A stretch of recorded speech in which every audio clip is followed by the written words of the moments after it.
Kasi mahirap pag naka-mountain bike. Tapos ito yung dadalhin mo, hindi mo mabilit-bit. So kailangan isalin muna natin dito sa may giling nga. Isalin natin sa lahat.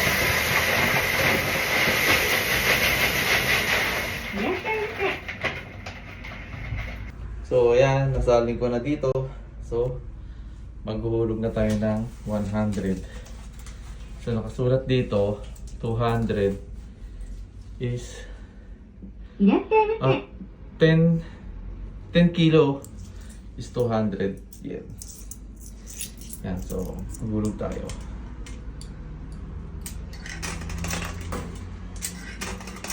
Tapos ito, white, shiroy, pampalinis. Shiroy, white. So ayan, gigilingin na yan.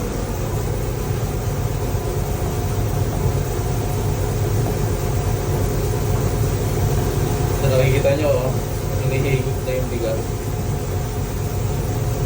Para magiling na siya, maging puti. At makikita natin dito sa loob, puti na siya. Ayan. Hindi siya makikita. Ayan, ayan, ayan. At dito na siya babagsak.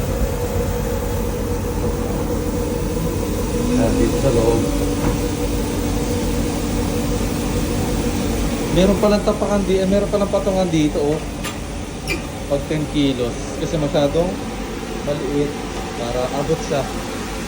Yan, ganyan, oh. So, ayusin natin. So, ayan, kung nakikita nyo, yung bumabot yung malinis na bigas.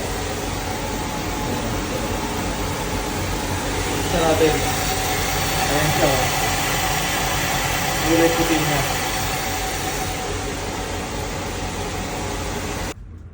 So ayan, tapos na natin siyang gilingin, I mean paputiin.